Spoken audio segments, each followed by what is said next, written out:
Hey guys, so in this video I'm making coasters using these stencils that I've had around for ages. And one day I just said, you know what, I think I'm gonna try putting these on coasters and just play around and see what happens. So that's what I'm doing in this video. I already had thrown some coasters, so now I'm going to take the stencil, lay it on top, and roll it in. Now, this stencil is ginormous for the coaster, but that's okay because I'm just using the inside design of it. It's all I had, so I'm just trying to use them to find a use for them. So here I am rolling it in. The pressure is gentle. I probably went a little too heavy on the pressure, but that's okay. So once I've got it rolled in, I'm just gonna underglaze it while it's still, the goal is that while the clay is still wet, so I can, make a coaster out of it while it's still on the wheel. So I'm slopping on the underglaze, and in between I'm going to use a heat gun close up so it dries quick and before in between coats. So that's what I'm doing here. And the blues are the only underglaze colors I had at the time, but I think they came out pretty decent anyway. So anyway, here I go, just continuing to apply the underglaze.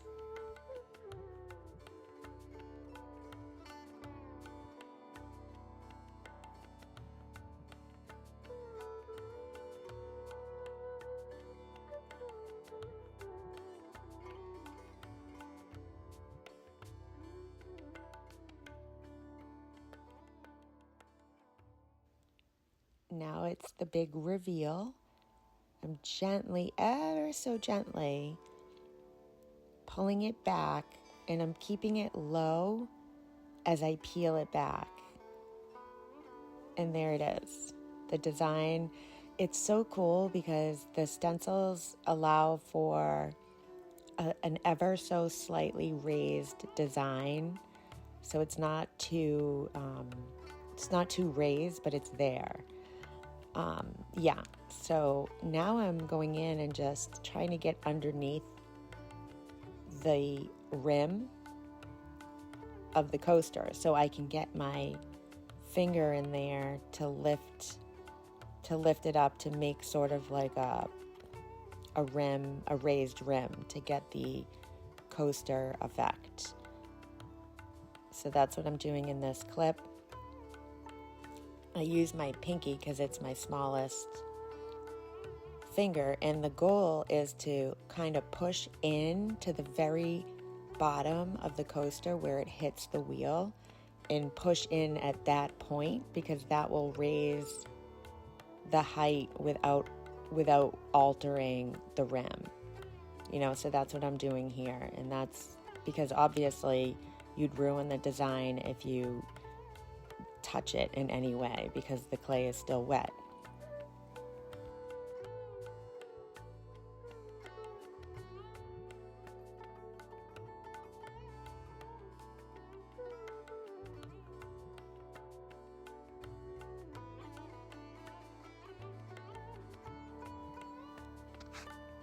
How cool is that? So cool. I love the way that this works. So I'm going to do it again with a different design. And again, laying it down, trying to get it as centered as I can. The center of the design onto the center of the coaster. Rolling it in, as best I can. You don't have to go hard pressure because it's a shallow design to begin with. So slopping on the underglaze here. Same process as before. And I was trying to play with different colors and different, patterns of applying it, just to see what would happen. Like the lighter blue on the inside and the darker blue on the outside kind of thing. I'm not sure if it mattered in the very end, but we'll see.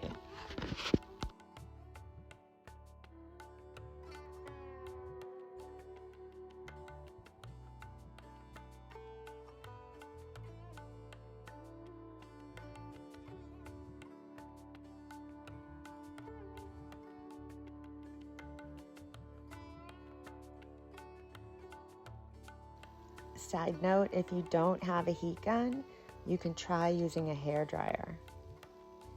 So here I am pulling it off again. This is another design. Guys, the designs are endless. These little designs are just so cool. Like, there's so many of them. So it's a lot of fun. I got really sucked into making these actually over the winter.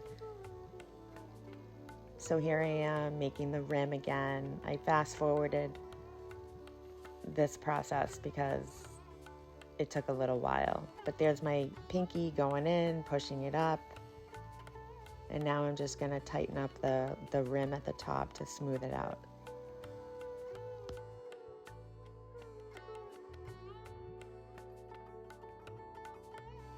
On this one, I am giving it a little something different, just painting the underglaze on the rim and seeing how that looks in the end. How cool is that? So I made 4, I think, at this moment, so I'm going to show you all 4. Just like I said, different patterns and designs. They have these everywhere, online, Amazon, whatever.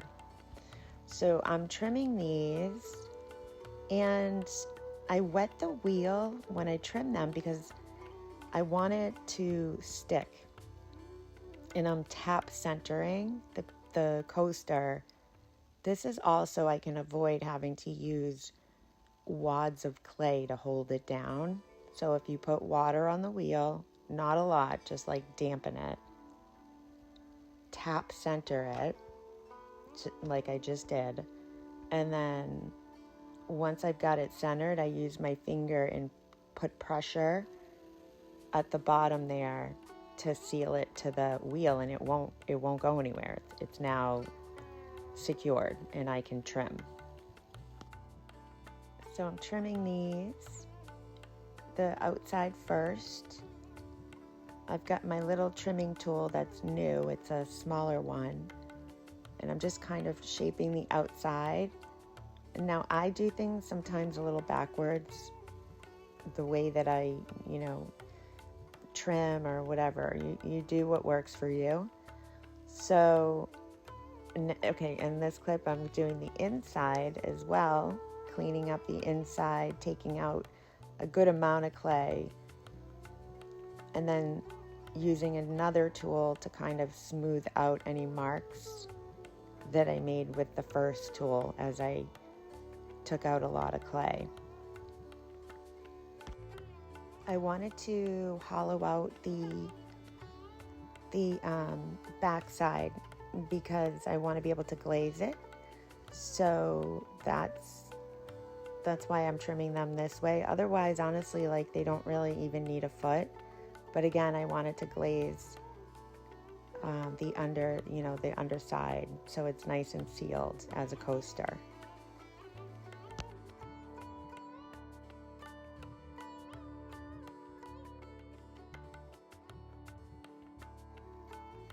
And now I'm just taking a very damp sponge and just kind of smoothing everything out. And then I'm going to remove it from the wheel with a good 2 hands like that. And then you want to make sure you smooth the rim because it can get a little bit sharp because I trimmed right to that point. So I always take my sponge and ever so gently avoid that design because you don't want to wipe it off. So I spend a little time doing that.